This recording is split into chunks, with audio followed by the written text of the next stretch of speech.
Hello and welcome to World Insight, coming to you live from Beijing on CCTV News. I'm your host, Tian Wei. On today's program, more than 700 refugee deaths in 1 week. Are we any closer to stemming the migrant crisis? And World No Tobacco Day, 1 year after Beijing banned indoor smoking, we examine the enormous challenges facing the world's largest population of smokers. And we begin today's show with the European refugee crisis, which saw 3 sunken ships in 3 days and more than 700 dead. Last year, more than 3,700 migrants died in the Mediterranean, and that figure could be surpassed this year. As warmer weather approaches, observers believe even more migrants will attempt the journey. Can the problem be solved? Before we begin our discussion, let's take a look at this. 3 days, more than 700 deaths. The past week has been one of the busiest weeks of migrant crossings from Libya to Italy so far this year. But some of the migrant ships have failed to arrive. The first wreck of the week was last Wednesday. An overcrowded boat sank and almost 100 people remain missing.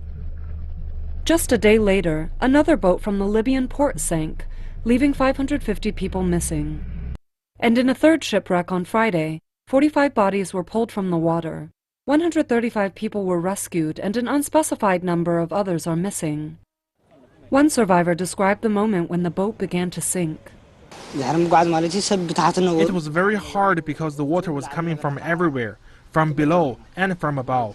We tried to save all the people. That was not possible. As for the children, some were already dead, some jumped into the water, some swam. The situation was out of control. As of Saturday, the week's total rescues had reached over 13,000. There were no major problems when it comes to managing the number of migrants. Some were more shaken than others because they had lost their loved ones in the shipwreck, and we sought to provide them the support they needed. Under a European Union plan, those rescued at sea were supposed to be relocated from Italy and Greece to other EU countries, but the plan never really took off. Only a small number of refugees have actually been moved. In Greece, arrival numbers have fallen significantly since the start of the EU-Turkey deal in March. But more than 50,000 have been stranded since the closure of the Macedonian border, and humanitarian conditions are dire. Italy has become a key destination, and with the summer migrant season soon to arrive, an enormous increase will likely strain conditions further. Some observers say the crisis is actually getting worse. The former mayor of London recently asked British Prime Minister David Cameron to better control the flow of migrants entering the UK from other European countries. US President Barack Obama's administration has admitted just a quarter of the promised 10,000 Syrian refugees, which are meant to be resettled by October. Desperation among refugees is increasing, as no effective resolution is in sight. For more on the continuation of the migrant crisis, we are joined by 3 panelists. First of all, from Athens, we have Dr. Angeliki Dimitriadi, who is a research fellow at the Hellenic Foundation for European and Foreign Policy. Meanwhile, in Geneva, we're having Mr. Willem Spindler, who is a spokesperson of the United Nations High Commissioner for Refugees. And also in London, we are joined by Mr. Ian Begg, who is a research fellow at the European Institute of the London School of Economics. Welcome to the 3 of you. May I begin with you, Mr. Spindler? What kind of crisis are we really seeing? Are national capitals really making the efforts as they promised to? Well, what we are seeing at the moment is a real humanitarian tragedy. The figures that you mentioned in your report of 700 resulting from 3 different shipwrecks have just been reviewed, as we have more information after interviewing the survivors. And unfortunately, the death toll has gone up from those 3 incidents. And now the figure that we are using for last week is 880 people dead or missing. This is dreadful. Something needs to be done to address this issue.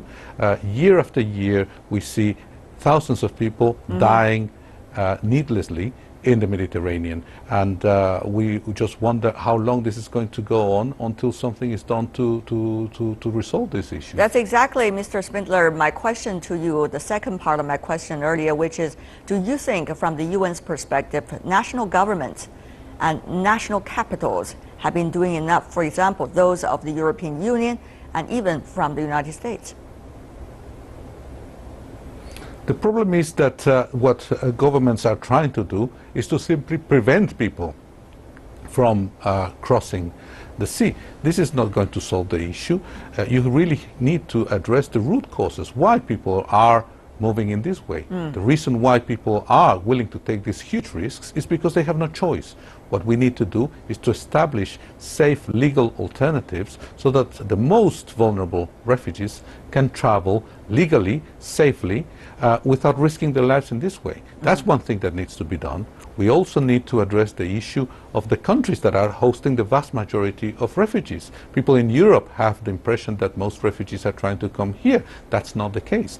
80 to 90% of all refugees in the world are in the developing world. These are the countries that are hosting the vast majority of refugees, and these countries need help so that they can continue receiving refugees, continue keeping them, offering them decent living conditions so that they don't need to move on these long, dangerous journeys. Mr. Beck, as Mr. Spindler just mentioned, are European countries, particularly when many of those advanced European industrial countries such as the UK, being very selfish that compared to the efforts of even other developing countries in accepting refugees? I understand this could be even one of those reasons the UK to debate about its Brexit.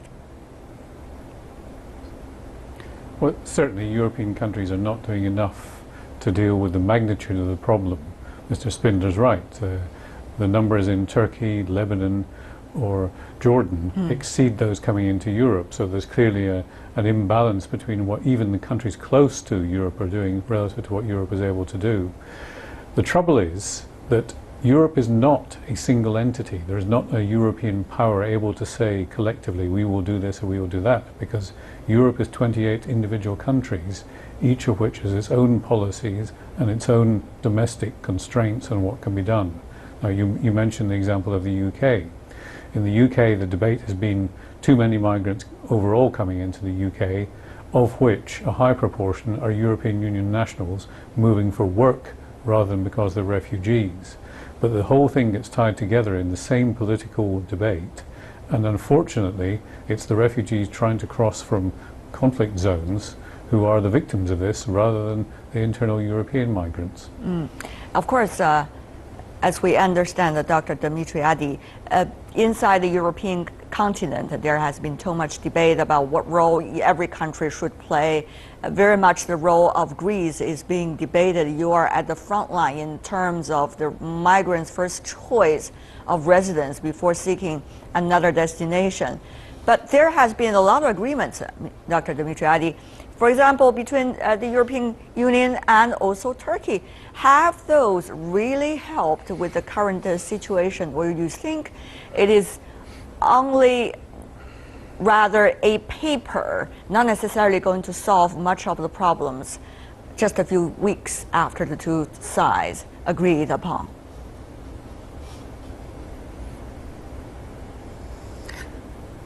Well, the EU-Turkey deal is particularly problematic because it showcases first the inability of the EU member states to come together and create a collective effective response. The fact that they wanted to outsource the burden to Turkey to begin with is problematic. Turkey is already hosting more than 3 million Syrians. At the end of the day, the question that they're asking, and it's a legitimate question, is why should we handle the burden of this alone? As regards the EU-Turkey deal and its implementation, however, specifically for Greece, we're already seeing that it's not working. The initial applications of Syrians that were processed by the European Asylum Support Office, that's an agency of the Commission regarding asylum here in Europe, deemed the applications inadmissible and authorized their return to Turkey. But on appeals, the Greek committees deemed the applications admissible, saying that Turkey is not a safe third country. And for me, this also reveals a bigger issue. The European Europeans increasingly have started talking about safe third countries and safer zones, and it seems that we are recalibrating our approach to asylum. And again, the EU-Turkey deal is a very clear evidence of that, which is problematic because increasingly people who are seeking protection are finding not only obstacles on their way here, but once they get to Europe, once they get to Greece, they're finding even more obstacles in accessing asylum. Mr. Spindler, I have to come back to you because it seems that every side had things to complain about why they haven't done what others would expect them to do because of certain circumstances, and those are all understandable. And yet, of course, there's a huge, massive migration crisis that's happening, evolving every day. 700 is only a small number compared to the overall number we're likely to get during this summer. So what really can the international community do? I mean, the UN system was being established to handle issues regarding differences among countries. Can the UN be capable? Is the UN still capable? History shows that when countries get I'm together, not sure if they the can UN deal is with still- very Mr. complex Spindler. issues. Yes, go ahead. What history shows is that when countries get together, they can deal with very complex issues. Let's not kid ourselves. These are very complex issues. There is not a quick fix. But if you look at other efforts, without going far, if you just look at European history since the Second World War, after the events in Hungary in 1956, some 200,000 Hungarians fled to Austria mainly and other countries in Europe. Within weeks, these 200,000 people were relocated, resettled to all over the world. Without going that far, more recently, during the conflicts in the former Yugoslavia, we saw also hundreds of thousands of people who fled as refugees to other European countries. During the Kosovo War, we also had an evacuation, a humanitarian evacuation out of Macedonia. That shows that these things can be done. The international community, when it gets to act together, can move very fast and deal with these issues. Well, what is lacking at the moment is the political will. Why there's a lack of political will? Dr. Dimitriadi, I saw your facial expressions while Mr. Spindler seemed to try to give more boost for countries to settle all of the refugees now as a result of the Syrian crisis. Obviously, the two examples Mr. Spindler raised are European countries and the European regions in which it seems that the issues have been handled so far. And yet I also understand there were negative so-called legacies that some in Europe would also see those settlement of migrants over the past two cases being mentioned by Mr. Spindler. So let me ask you, Dr. Dimitriadi, without further ado, what do you think of the nature of this crisis compared to the two previous cases given by Mr. Spindler? Is this one extremely challenging? Can European countries handle things that are not necessarily 100% related to directly to what they are and who they are?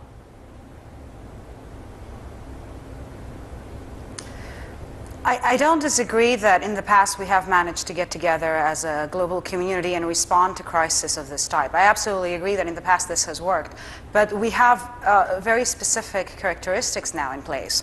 It is very clear that the EU leaders are unable to sit down on the table and agree on a joint solution that includes burden sharing and redistribution. All the proposals that were voted essentially have not been implemented. And it's also clear for me that on a global level we're seeing a failure in response. The UN has repeatedly made calls. The various UN agencies have repeatedly asked for money. It has taken a very long time for states to go back to their base and donate the money that were needed. Some still have not done so. It is very clear that there is stalling, and my impression at least is that there is a hope that eventually this crisis will sort of solve itself out and they won't have to overcommit to it. So although I don't disagree with the spirit and the sentiment, I think that right now, today, in the environment we're in, it's an impractical one. And it's not an issue of the migrants or the refugees. The current situation has revealed a very deep political crisis, as far as I'm concerned, especially in Europe. Yes, indeed, Mr. Beck, we all understand there's deep political crisis within the EU itself, First of all, as a result of the economic challenges, and secondly, as a result of the rise of the so-called right wing, partly due to economy, partly due to migrant crisis, as some argue. It is really an issue of priorities. Can European countries find these priorities? Meanwhile, Mr. Begg, what can others do in order to make a difference? For example, your allies, Washington, given its promise of more than 10,000 refugees to be accepted, and for so far only a little bit more than 2,000. How much do you think countries can be working together? It's a long question, Mr. Begg, but I hope it can provide some background there for you. Well, I think the answer is that the international community has to work through agencies like the United Nations to go back to what was being said earlier, solving the root causes of these problems. The Syrian civil war has now been going on for five or more years. Why is it not being solved? It's because there is a tension between the United States and Russia. Ask yourselves whether China is doing enough in the Security Council to try to remedy this. China could put pressure on both sides. I don't see it doing so. Until there is that international commitment to resolve a root cause like the problems in Syria or in other parts of the world like Eritrea, where there have been similar sources of refugees, you're not going to stem the flow of refugees. But there's a very distinct problem in other parts of the world. Many of those coming from Africa towards Europe are not really refugees in the traditional sense. Far more are economic migrants who are seeking to improve their lives. Now, Europe is a country which, a continent which in some cases needs more workers. That's the case of Germany.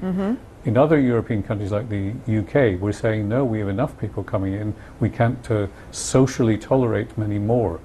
You need to go down to the level of the individual countries in Europe to understand better why a European response is so difficult. But that has to go hand in hand with developments at global level, geopolitical agreements. Mr. Begg, they're essential to solving this. Even though your answer have been very constructive, looking at the root cause of the problem, which is urgently need to be addressed by all countries involved, including the UK, including China, US, and also Russia particularly, and Syria itself. On the other hand, it seems that you are kicking the can down the road, suggesting if the war cannot be stopped, then we'll have to see 700 people die just within a week, just like that, despite the promises made by the European countries with the European Union's decision. Is that what you're saying, Mr. Begg? Briefly from you. No, it's not what I'm saying. I'm saying that when you talk about well, the 880 we now learn that were killed last week in these 3 incidents, what that's telling us is that there's a failure in the source country, which has been Libya. Libya is a country which is in total disarray. It's a result of a lack of international action to try to stabilize the country after the fall of Gaddafi. If you don't deal with that, you're never going to stop the criminal gangs, the people smugglers who are behind all the refugees. All right. That needs a combination of the humanitarian response, a policing response, and the political solutions I was talking about earlier. Okay. Mr. Spindler, may I go to you now?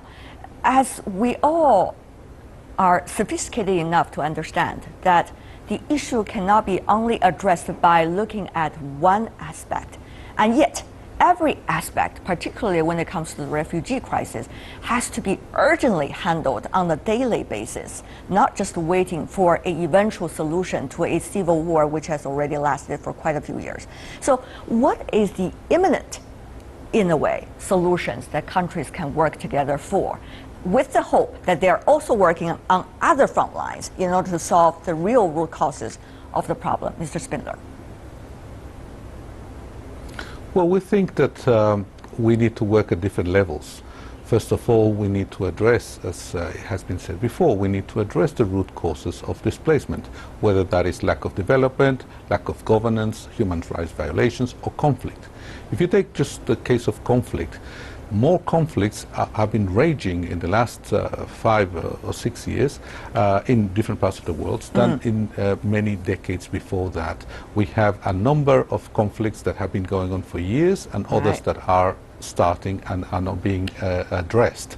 The international community seems to be paralyzed and unable to deal with conflict, to find political solutions to them, and to prevent new conflicts from starting. If you just do a quick overview of the situation, you have conflicts in Ukraine, in Syria, in Yemen, in Afghanistan, in Iraq, in the Horn of Africa, in the Democratic Republic of the Congo, in South Sudan, in Nigeria. And the list just goes on. Yes, indeed. Yes, indeed. And as long as we have this many conflicts raging, you will have people fleeing this conflict. So we need to find solutions to this conflict. That's one thing. We also need to help the countries that are receiving the most refugees. In the case of Syrian refugees, that's Turkey, Lebanon, and Jordan. In the case of refugees from the Horn of Africa, that's Kenya, Ethiopia, and so on. The countries neighboring those that produce refugees are the ones that are receiving the vast majority. We need to stabilize those refugee populations. We need to help them. Okay. Well, there's a lot of needs, but the question is how, isn't it? Dr. Dimitriadi, before we go, we only have 30 seconds for you, just to be fair. What do you think now? Crisis still goes on.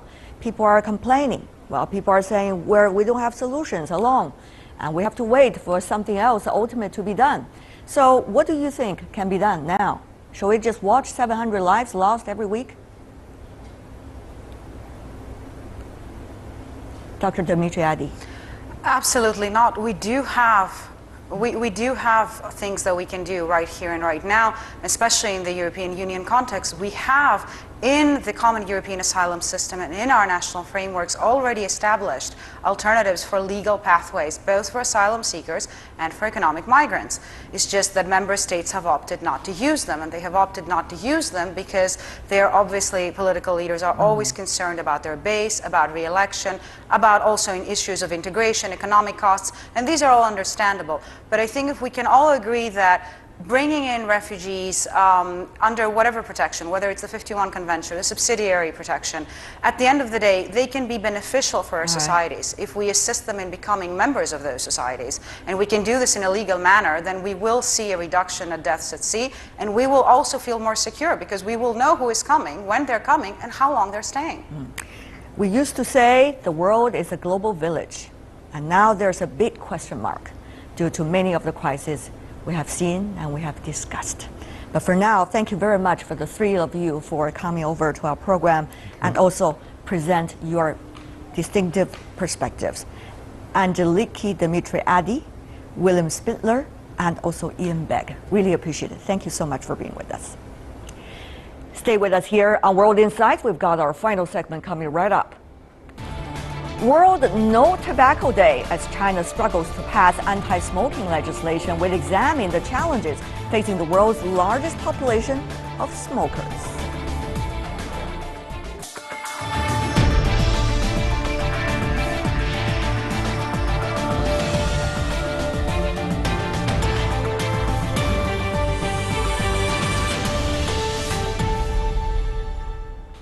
Welcome back. You're watching World Insight on CCTV News. Today is World No Tobacco Day. Since 1987, the World Health Organization has been encouraging people around the globe to put out their cigarettes for 24 hours on this day and give a thought to the health of consequences of this habit. China, a society where smoking remains a nearly ubiquitous part of the social events and life in general, is also making all our efforts to control smoking in hopes of stemming a looming health crisis. Hopes for a smoke-free, healthy China. Beijing marks this year's World No Tobacco Day at its landmark Bird's Nest building. The banners feature a collage of smiling faces of thousands who have benefited from Beijing's anti-smoking law, said to be the country's toughest.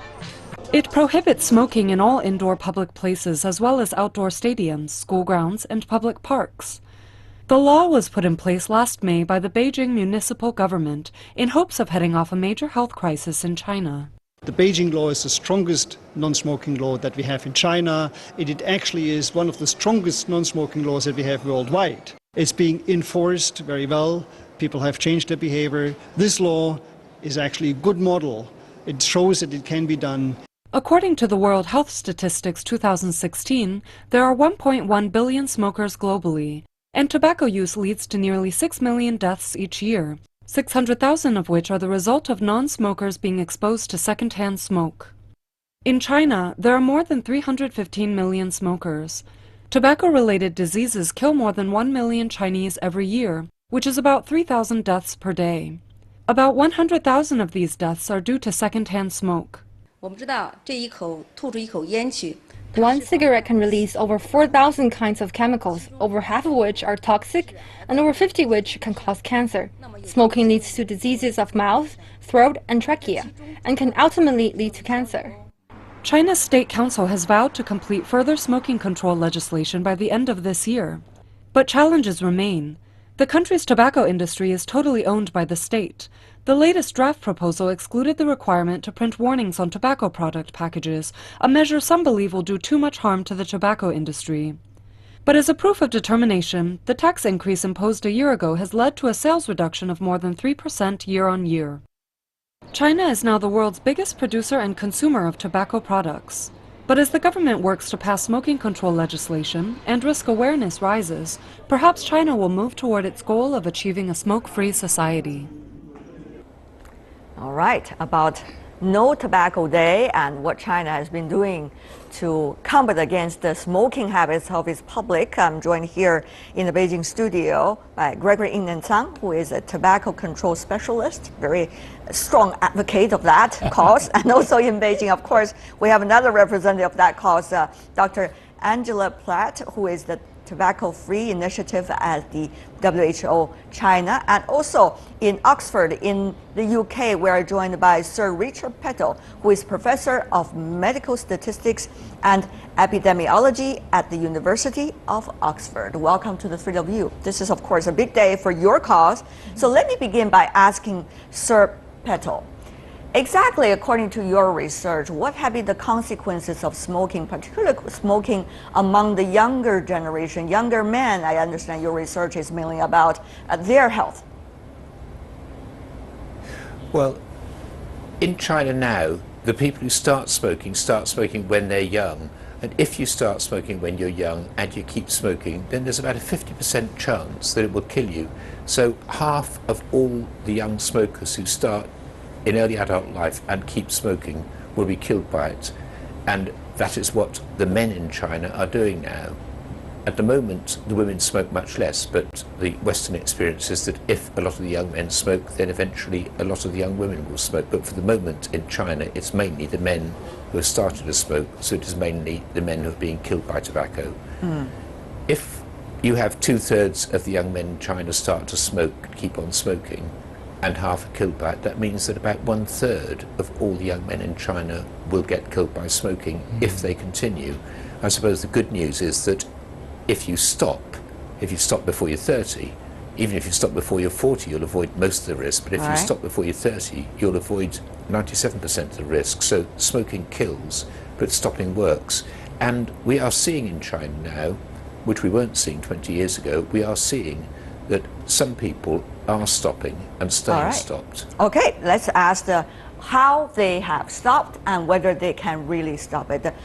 Dr. Pratt, I understand you and Dr. Tsang are all very strong advocates of no tobacco in China. But let's just be a little bit realistic and pragmatic here. So let me ask you the question. What exactly are the policies of anti-tobacco now in China? Have they really been working since they were being brought up last year, 2015? Well, the smoke-free law that we've seen introduced in Beijing over the last 12 months, tomorrow in fact is the 1-year anniversary of that law. It is working. We're seeing that with a strong enforcement effort, compliance rates are very good. Restaurants, for example, the percentage of restaurants where people are smoking has decreased from around 40% to around 15%. 15% is of course still too many, but that trend is absolutely moving in the right direction. The law is very popular. People like it. And the reason people like it is because the majority of people are non-smokers who don't want to go out to public places, who don't want to go to work, to the office and breathe the second-hand smoke of others. And we're also seeing that that smokers are quitting. People are thinking about quitting and smokers are starting to quit. So we still have a very long way to go, but it is working. We. Who are the we you are talking about? You talk about certain statistics and the decreasing of desire to smoke and even of that smoking phenomenon in public places. But it seems that in big cities, it is still a very, very popular phenomenon. I don't know which restaurants you visit, but certainly many of the restaurants that I visited and many of my colleagues as well are still not necessarily free from smoking. Even though there is very clear signs of it. So are we being a little bit self-congratulatory already 1 year after the policy was being put out? It's absolutely, we shouldn't be self-congratulatory, and the reason we shouldn't be self-congratulatory is because there's still a very long way to go. There are, of course, there are still challenges. Beijing is a very big city. There are 4 million smokers here in Beijing alone. Not only Beijing, not only many in of the Beijing. other mega cities, not to even mention middle and small-sized cities. So That's what are the that's policies, right. according to you, that can be working and should be working? Well, the policies that we know work are smoke-free public places, as I said, making public places smoke-free. Beijing has off to a great start, but we need a national smoke-free law. Who's going to monitor that? And who have already monitored that? Well, the WHO monitors these things Can you very really carefully. monitor all of these places around China? We monitor these things very carefully. We monitor these things very carefully. In addition to smoke-free public places, we need policies like making tobacco more expensive, less affordable through increasing taxes, banning advertising, promotion, sponsorship of tobacco. And of course, we also need to provide help to those smokers who need assistance to quit. There are 315 million smokers in China. Some of them want to quit, but they need help to do so, and we should be looking at providing ways to do that. Mm-hmm. Dr. Tang, help us to understand this.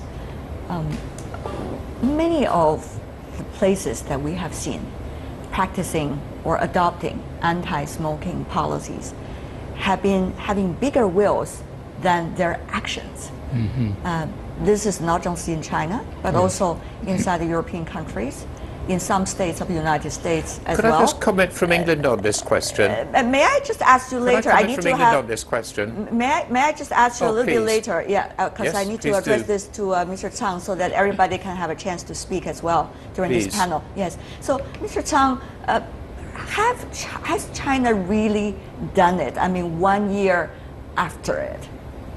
I would say the results are mixed. There are improvements for sure. Nevertheless, you look at the statistics, you know that the places, for example, the internet bars, office buildings, medical facilities, including some high school, university campuses, their enforcement is the weakest, which is not a good news. For example, the reporting system, they call it 5 number, magic number, you couldn't get through. They should change a strategy by taking a picture of it and use this 2-dimensional code and report to the reporting center so they can go after the restaurant owners afterwards. So we have to improve the method of supervision, reporting, and make it work. For example, I go to restaurant very often myself. I can see people smoking, not that many, but still there. Nobody stopped them. When I step up and say stop, they stop. But you cannot depend on individuals to do this by himself. So That's right. there's a long way to go, but it's a good start. Beijing should do a good job as a demonstration, as a model for the whole country to follow, but it's a long way to go. Well, let's have Sir Petal. I know you have something to say, Sir Petal.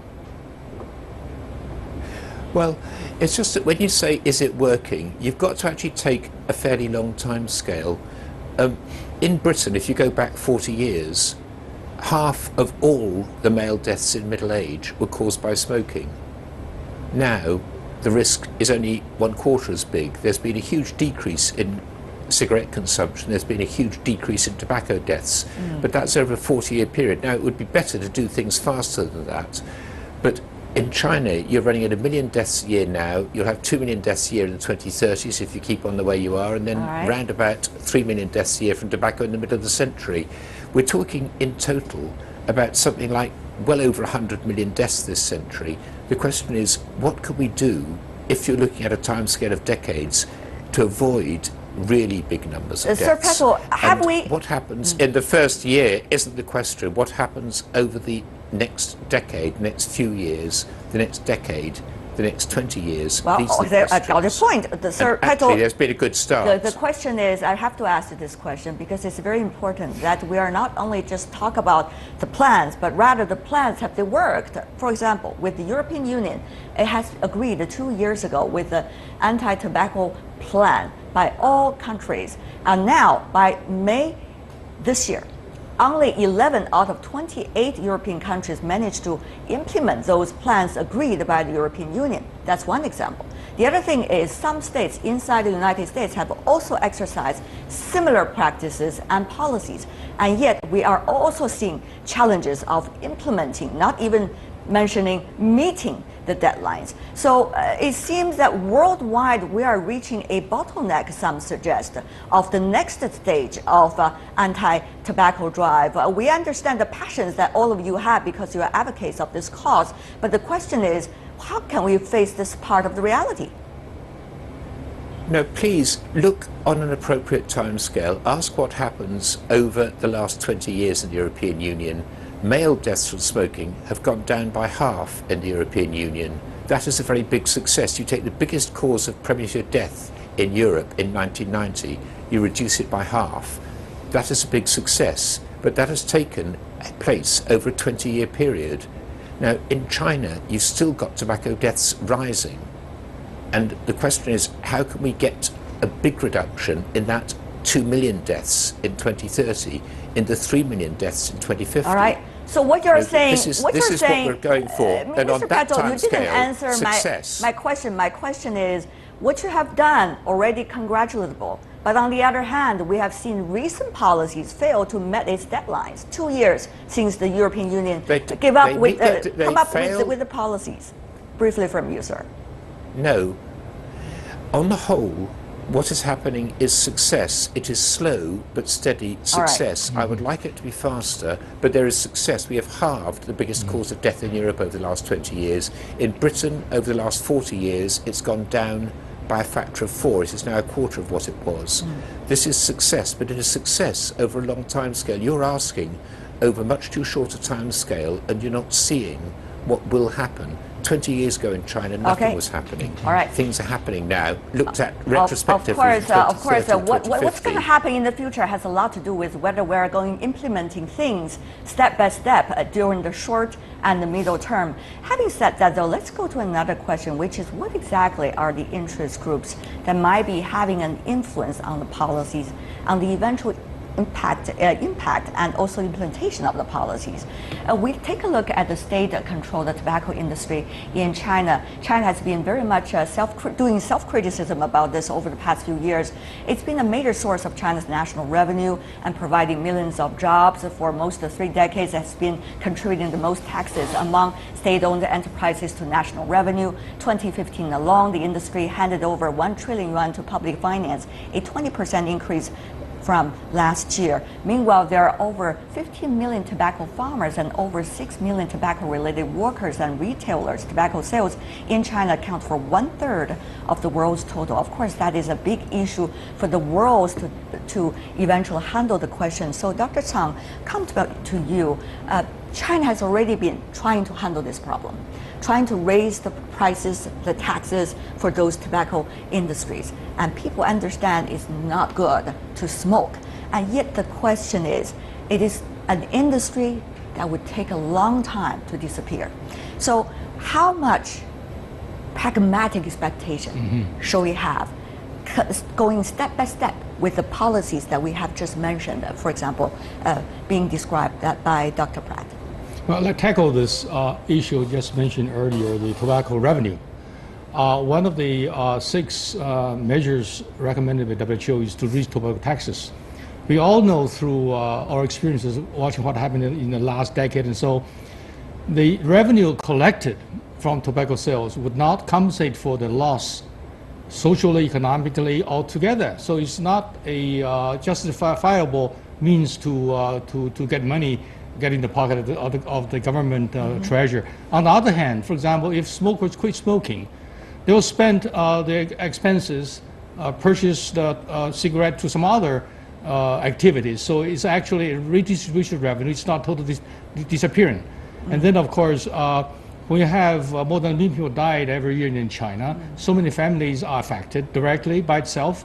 So we should not depend at all the revenue coming from tobacco sales. Instead, we should take every action possible to reduce the tobacco sales, and that's the solution. That is certainly well understood. However, there have been arguments, not only in China, but also elsewhere as well, possibly coming from the interest groups, Dr. Pratt, that when you ban this tobacco sales or raise the bar of tobacco sales to the young people, they might go to other means, even underground illegal means, encouraging tobacco underground sales all over the world. And therefore, they say this is probably even a bigger crisis, as they argue. What do you make of this argument, briefly from you? Well, what I make of this argument is that this is one of the many myths and fears that gets peddled by the tobacco industry, trying to stop strong tobacco control policies, which we know and they know will work. But the good news is that evidence trumps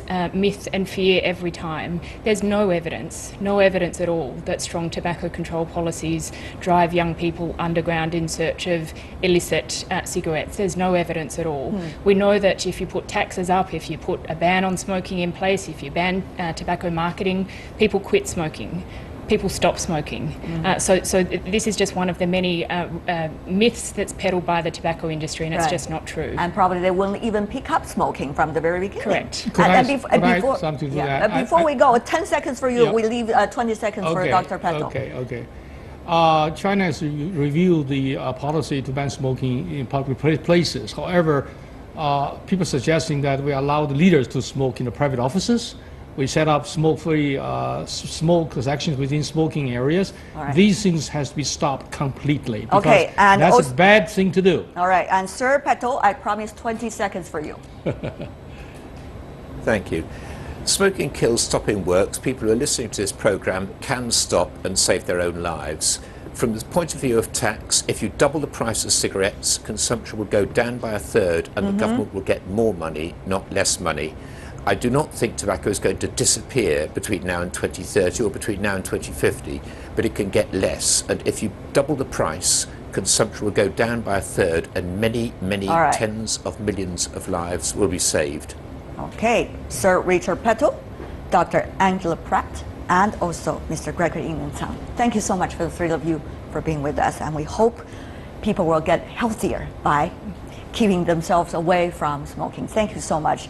And that is all the time we have for today. If you'd like to see more of a program, visit our website. Just type in World Insight CCTV News into your search engine. You will be able to find us. Or you can also check out our YouTube channel. From me, Tian Wei, and everyone at the World Insight team, thanks for watching, and tune in again tomorrow for more insights from across China and around the world.